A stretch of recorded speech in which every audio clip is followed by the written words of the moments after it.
I feel like I've lived 100 lives through reading. The best thing about really well written historical fiction is that it feels like time traveling. Instead of this event being like a far off concept in your mind that you learned in history class, you get put like smack dab in the middle of it and you get to live through it in a way. These books were a really good blend of fact and fiction, and it either taught me something or it was really fun. And if you've read any historical fiction books that make you feel like you're time traveling to a different place, please drop them in the comments below so that way I can read them and time travel there too. The Huntress is one of my favorite historical fiction books ever. It's about a group of Russian female pilots who bombed the ever-living crap out of Germans in the middle of the night in World War II. This group of women really did exist. There were some fictional liberties taken. You know how sometimes in books you get like multiple points of views and you tend to favor like one over the other and you're kind of annoyed with the one that you dislike? This wasn't like that. Every single perspective was equally as exciting and fun. There was a little bit of sapphic love and a lot of page-turning action. I absolutely loved The Huntress. A Girl Called Samson. This is also a true story, loosely based on a real-life woman named Deborah who lived in early America during the 1700s.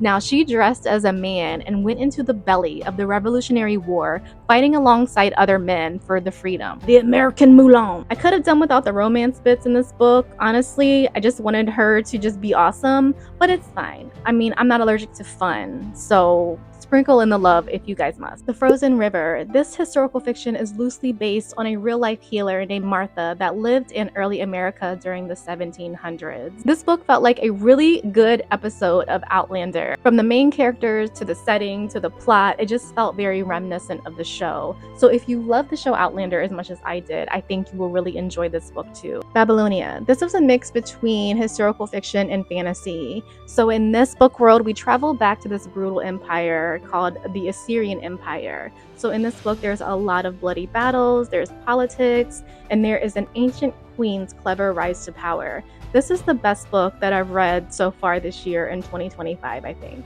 I could not put it down. The author kind of sifted through any texts or artworks of Semiramis that she could find to put together this story. So it is a blend of what's written and, products of her imagination. However, it's amazing. Crow Mary is an amazing native life story based on a real-life native woman who lived during the 1800s.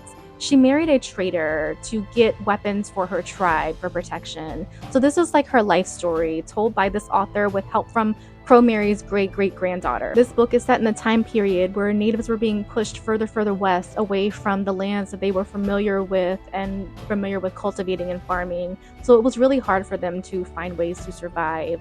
And this kind of just deepens your empathy for the natives and the things that they endured when the white people came over.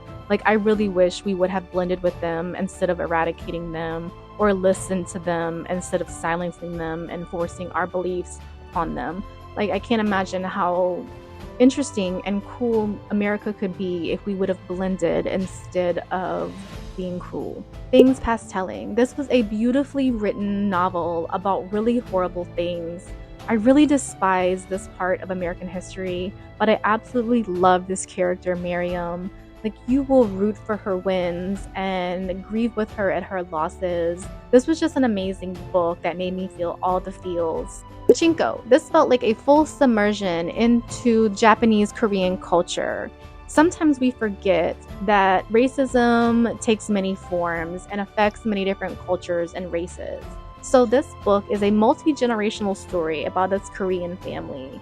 And I fell in love with every single character, especially Sunjia, the matriarch. This was made into an Apple TV show, which I've also watched and I really do like, but I do like the book better. I like the timeline in the book better than how they kind of switched it up for the show. Just my personal opinion. These historical fiction books are the ones that I've loved or that have stood out in my mind the longest. They were memorable, and even still to this day, even though I've read some of these years ago, I can still remember exactly what they were about and exactly the feelings that they made me feel.